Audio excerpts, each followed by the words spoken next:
Hey friends, welcome to यज्ञ investment academy और trust के इस सीरीज़ में आप सभी का स्वागत है।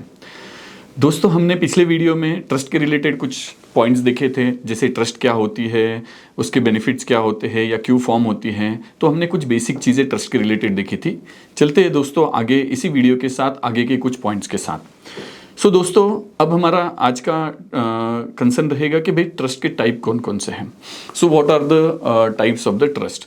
तो हमारे अब ये हम सारे जो ट्रस्ट के टाइप देख रहे हैं, प्राइवेट ट्रस्ट के स्पेसिफिक ही देख रहे हैं। हम चैरिटेबल और अदर ट्रस्ट तो हम छोड़ ही रहे हैं, सिर्फ प्राइवेट ट्रस्ट जो स्पेसिफिक फैमिली के रिलेटेड है उसको हम देख रहे हैं। वैसे तो पीएफ ट्रस्ट वगैरह ऐसे बहुत सारे ट्रस्ट होते हैं, बट वो हम सारे यहाँ पर कवर नहीं कर रहे हैं। हम यहाँ पर सिर्फ फैमिली ओरिएंटेड जो ट्रस्ट होते हैं उन्हीं को हम देख रहे हैं।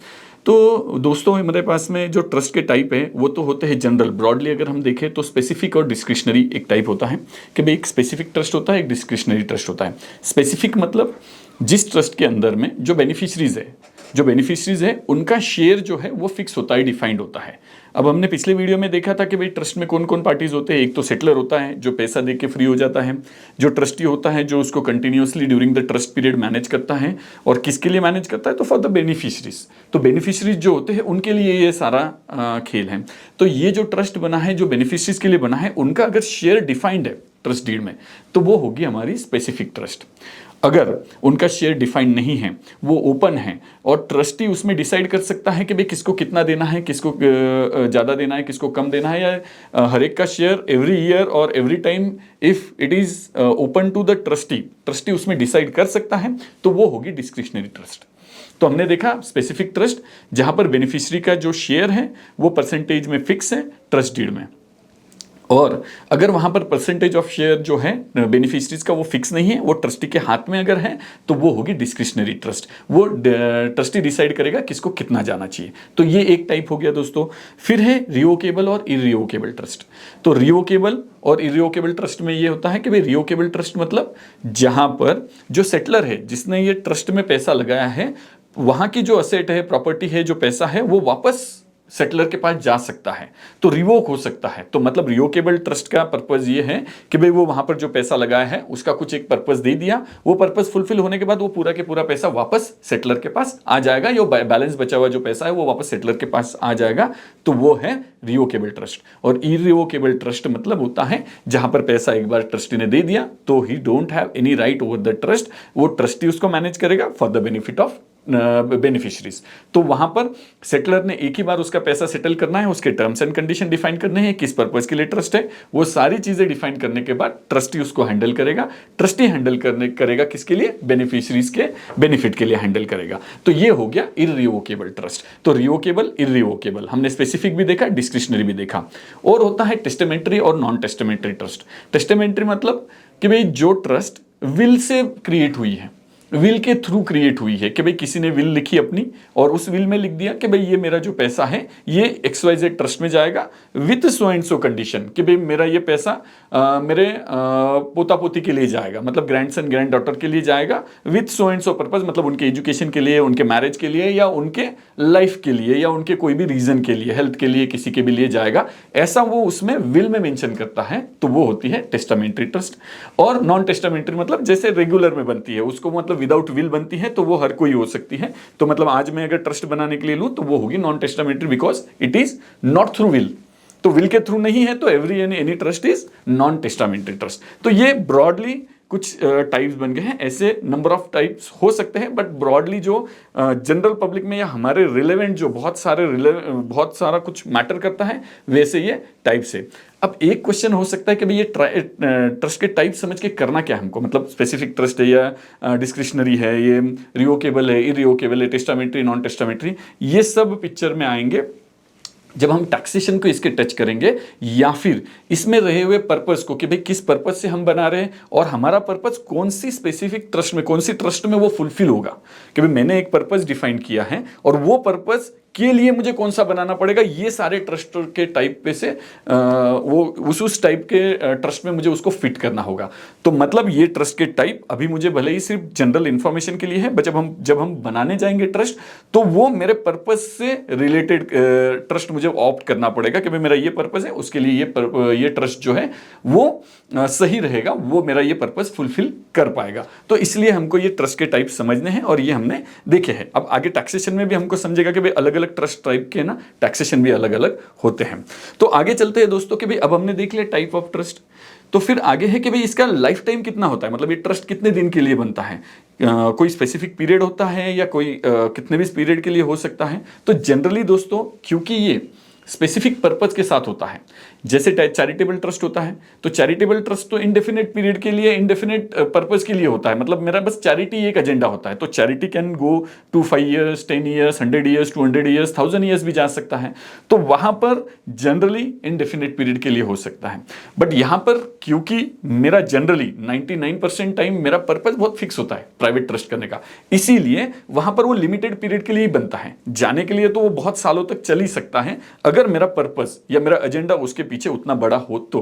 बट ज्यादातर करके वो स्पेसिफिक होता है। जैसे अगर हमने माइनर के लिए बनाया, माइनर या फिजिकली या मेंटली चैलेंज्ड मेरे घर में कोई है और उसके बेनिफिट के लिए कि भाई मैं अभी अच्छा हूं, मुझे पता नहीं कि भाई मेरे पीछे मेरे जानने वाले या मेरे फैमिली वाले उसकी केयर करेंगे क्या नहीं करेंगे, तो इसीलिए मैं उसके लिए कर रहा हूं। तो मतलब माइनर है तो मेजर होने तक ही रहेगा उसका पर्पस। तो वो जब वो जैसे ही वो मेजर हो जाएगा, वो एसेट उसमें अलोकेट हो जाएगी, उसको चली जाएगी, ट्रस्ट ऑटोमेटिक डिसॉल्व हो जाएगी। अगर वो फिजिकली हैंडिकैप्ड या मेंटली रिटार्डेड पर्सन के लिए है तो उसके लाइफ टाइम के लिए रखना पड़ेगा, क्योंकि वो तो लाइफ टाइम का है वो बीमारी। तो इसलिए वो जब तक है तब तक तो उसको रखना पड़ेगा। उसके लाइफ टाइम के बाद उसमें वो लिखा होगा कि भाई इसके लाइफ टाइम के बाद इस पैसों का क्या करना है, वैसे वैसे अकॉर्डिंगली वो हो जाएगा और वो ट्रस्ट वहां पे डिसॉल्व हो जाएगा। या फिर किसी का पर्पस रहेगा कि भाई मुझे बस कुछ पीरियड के लिए कॉर्पस पूलिंग करना है या फिर कॉर्पस प्रोटेक्शन करना है, कि भाई जैसे जॉइंट फैमिलीज होते हैं या फिर अपनी जनरेशन ने, मतलब एक जनरेशन ने काफी पैसा कमा के रखा है, next generation is not that serious कि भाई वो पैसों को प्रोटेक्ट कर पाएगी कि नहीं कर पाएंगे, ये कंसर्न है। तो वो चाहते हैं कि भाई ये पैसा जो है, ये कॉर्पस जो है, ये कुछ समय के लिए यहाँ पर पड़ा रहे, सो दैट जो जनरेशन उसको यूटिलाइज करने वाली है, जो जनरेशन उसको यूज करने वाली है, जो उसका बेनिफिट लेने वाली है, वो जब तक एक लेवल की मैच्योरिटी तक नहीं पहुंचे, लाइक कि भाई 40 ईयर्स का नहीं हो जाए, मेरा लड़का 40-45 ईयर्स का हो जाएगा तो रीजनेबल मैच्योरिटी ऑटोमेटिक उसमें आ जाएगी, तो वो उस पैसों के रिलेटेड प्रॉपर डिसीजन ले पाएगा। तो तब तक के लिए मुझे बस उसको प्रोटेक्ट करना है। तो ये एसेट प्रोटेक्शन के लिए अगर किया है मैंने।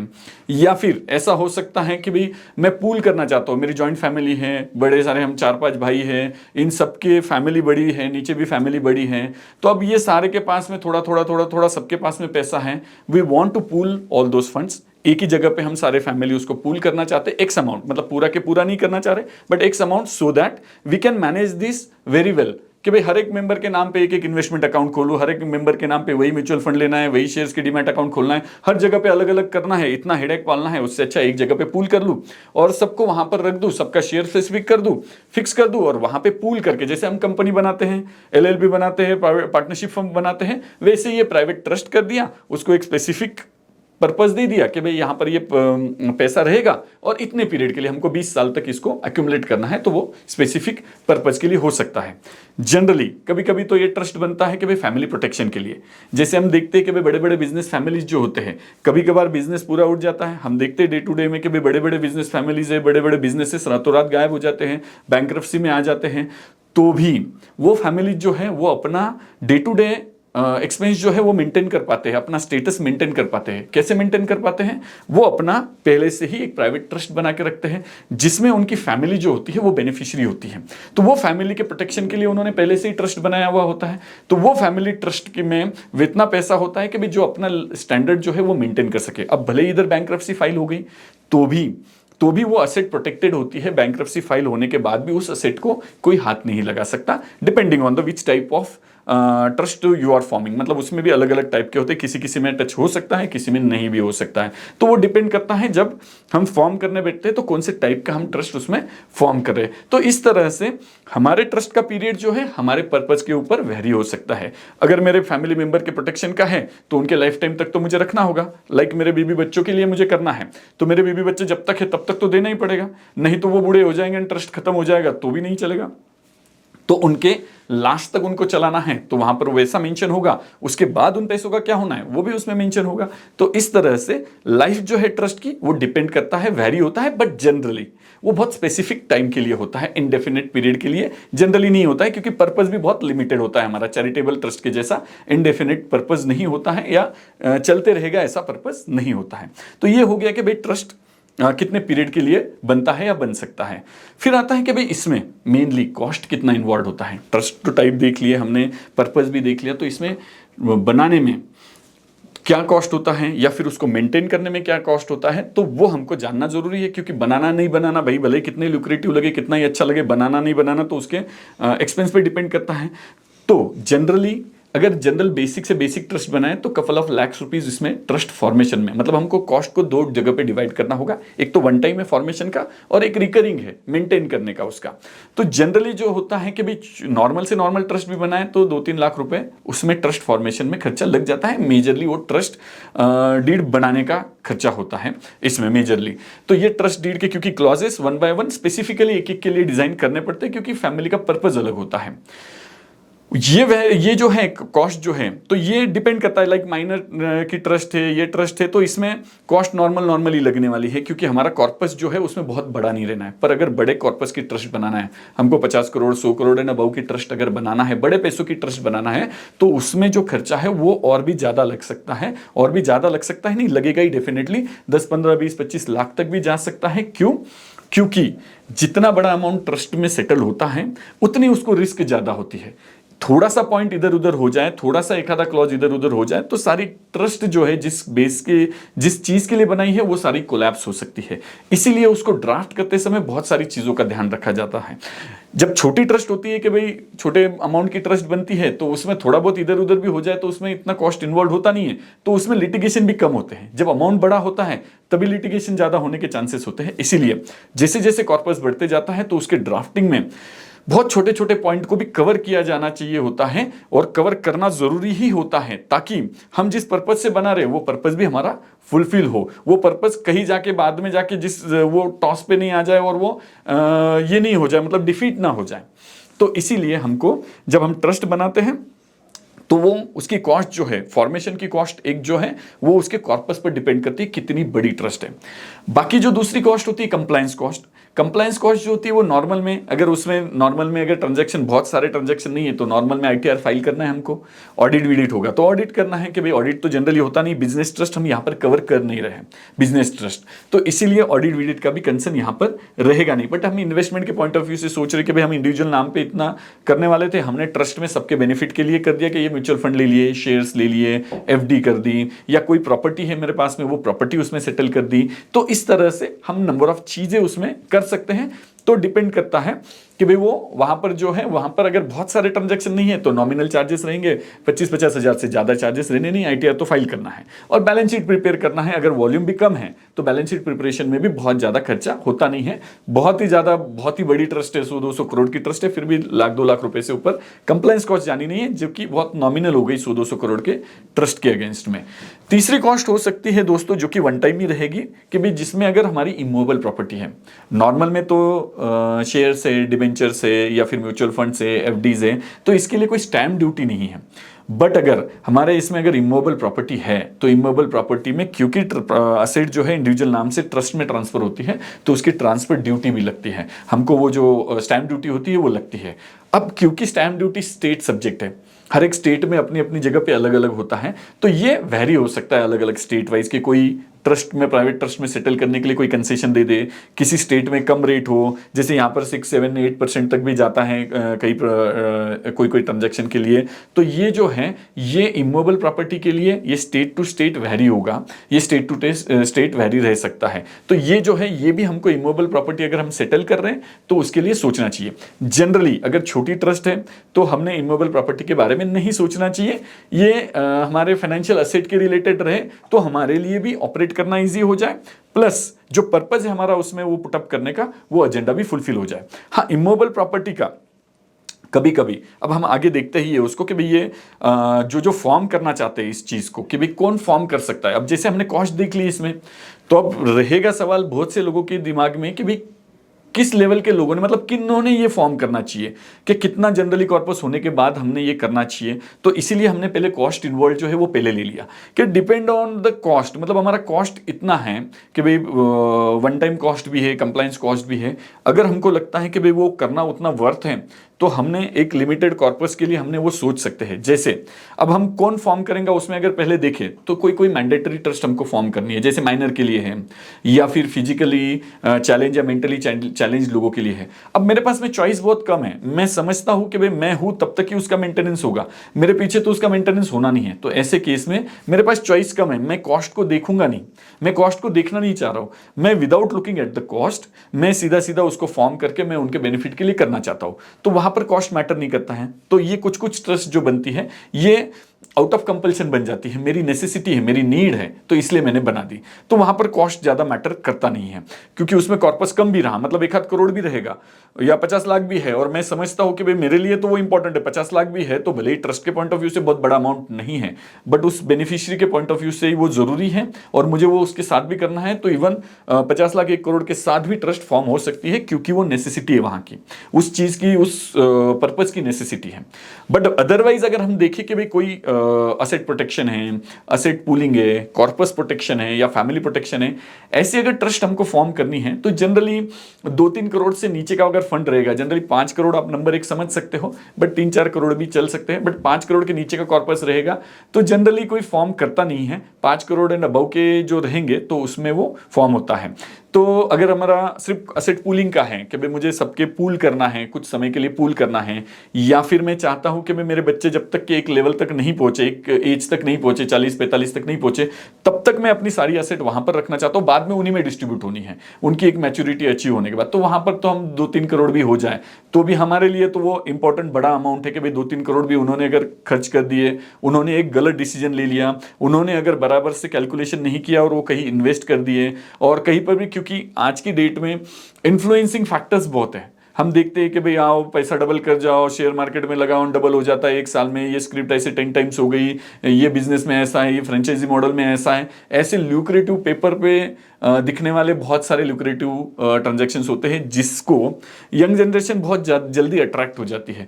तो वहां पर हमारा बस नहीं भी चल सकता है कि भाई हम रहते हुए भी नहीं चल सकता है, तो हमारे बात तो बहुत कम चांस है कि भाई उसका प्रोटेक्शन हो। तो ऐसे केस में हमको 2-3 करोड़ भी हो तो भी हमने ट्रस्ट फॉर्म करे तो भी चल सकता है, looking at the cost involve in it. But generally family protection और जनरली एसेट प्रोटेक्शन या रिंग फेंस टाइप के ट्रस्ट को हम 5 करोड़ एंड अबव के लिए हो तो ही जाना चाहिए। बड़े बड़े अमाउंट के लिए ये हमने इसको प्रोटेक्शन में लेना चाहिए।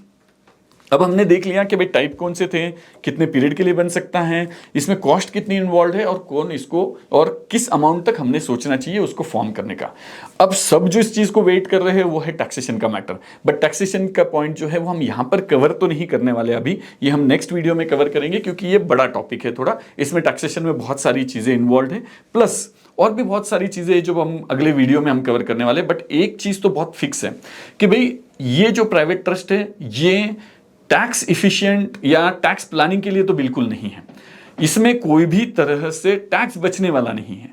ये टैक्स न्यूट्रल रह सकता है कि भाई मेरे अकाउंट में भी लगना था, ट्रस्ट में भी लग रहा है, इतना हो सकता है। कभी कभी तो ये कॉस्टली भी होता है, कभी कभी इसमें कॉस्ट ज्यादा इन्वॉल्व होती है। तो इसीलिए कोई भी ये सोच रहा होगा कि भाई private trust is tax efficient structure या टैक्स प्लानिंग का स्ट्रक्चर है, तो ये वैसा बिल्कुल नहीं है किसी ने भी उस पर्पज से। इसीलिए हमने कभी भी पर्पस देखते हुए भी या इसके बाकी भी चीजें देखते हुए कभी भी इस चीज पर कभी फोकस नहीं किया कि भाई टैक्स में भी टैक्स सेविंग करती है। हाँ, एक चीज हो सकती है स्टेट प्लानिंग, स्टेट ड्यूटी की प्लानिंग हो सकती है, क्योंकि आज तो इंडिया में है नहीं state duty, but all over world globally बहुत सी जगह पे स्टेट ड्यूटी है। स्टेट ड्यूटी मतलब होता यह है कि भाई एक जनरेशन से दूसरी जनरेशन को जब असेट पास ऑन होती है, मतलब मेरे पापा की असेट जो मैंने नहीं कमाई है, पापा ने कमाई हुई थी, उनके बाद मेरे नाम पे आ गई, उनके बाद मेरे नाम पे आ गई, तो जनरली यूएस और ये कंट्रीज जो है उसको टैक्स करती है, because it is not your earn property, ये आपको गिफ्ट में फ्री में मिली है तो हमको भी कुछ दो, तो गवर्नमेंट उस पर टैक्स करती है। इंडिया में अभी तक वैसा नहीं है, बट बीच बीच में 2003 वगैरह के आसपास या बीच में कोई वो बहुत सारा इशू चल रहा था कि भाई स्टेट ड्यूटी लाना है। तो स्टेट ड्यूटी अगर आती है तो ट्रस्ट स्ट्रक्चर ऐसा है कि भाई जिसमें generation to generation asset pass on हो सकती है विदाउट पेइंग स्टेट ड्यूटी या with very nominal state duty. तो पता नहीं, जब लॉ आएगा तब पता चलेगा कि भाई इसमें ट्रस्ट के स्ट्रक्चर में कैसा स्टेट ड्यूटी लेंगे। बट विदाउट ट्रस्ट स्ट्रक्चर अगर फैमिली से इवॉल्व होकर अगर प्रॉपर्टी नीचे आती है, सक्सेशन प्लानिंग सक्सेशन होता है उसका, तो वो स्टेट ड्यूटी में टैक्सेबल होता है। तो ये बच सकता है, बट अभी तो वो इन एयर है, मतलब उसका कोई एग्जिस्टेंस है नहीं, कोई प्रेजेंस है नहीं। फ्यूचर में कभी आया तो उसका प्लानिंग हो सकता है। But looking at the taxation, कोई भी टैक्स प्लानिंग के एंगल से प्राइवेट ट्रस्ट बनेगी नहीं। टैक्स प्लानिंग तो होगा नहीं, उल्टा कभी कभार ज्यादा टैक्स भी लग सकता है, क्योंकि हमारा पर्पज जो है वो इंपॉर्टेंट है, वो अचीव करना जरूरी है, उसमें थोड़ा बहुत टैक्स ज्यादा भी लग जाता है, तो दैट इज फाइन। इस तरह से वो होता है। तो आगे के इसमें हम देखेंगे आगे के वीडियो में कि भाई टैक्सेशन कैसे होने वाला है। फिर हम प्राइवेट ट्रस्ट के लिए क्यों जाए, इतना कॉस्टली है तो हम विल में क्यों नहीं जाए, विल में क्या प्रॉब्लम है, प्राइवेट ट्रस्ट में क्या प्रॉब्लम है, दोनों में भी प्रॉब्लम तो है ही है। फिर उसके बाद में हम प्राइवेट ट्रस्ट बनाते समय हमको किन किन चीजों का ध्यान रखना होता है। कभी कभी ये प्राइवेट ट्रस्ट बनाना मतलब महंगा पड़ सकता है, मतलब ये नहीं बनाया हुआ चल सकता है, तो हमको वो चीजें ध्यान में रखनी होती, कौन सी चीजों का ध्यान रखना है, वो बनाते समय क्या करना है, और रिस्क क्या क्या एसोसिएटेड है उसमें। रिस्क हमको इंपॉर्टेंटली समझना जरूरी है कि भाई इसमें रिस्क क्या है। हम सारी अच्छी अच्छी बातें डिस्कस कर रहे हैं कि भाई ये होगा वो होगा, ये पर्पज है वो पर्पज है, बट इसमें जो रिस्क एसोसिएटेड है वो भी इंपॉर्टेंट है। तो आने वाले हमारे सीरीज में ये सब आते जाएंगे टॉपिक। आप इससे कनेक्टेड रहिए, आप वीडियो देखते रहिए, और अगर पसंद आए तो हमारे चैनल को सब्सक्राइब जरूर कीजिए। थैंक यू दोस्तों।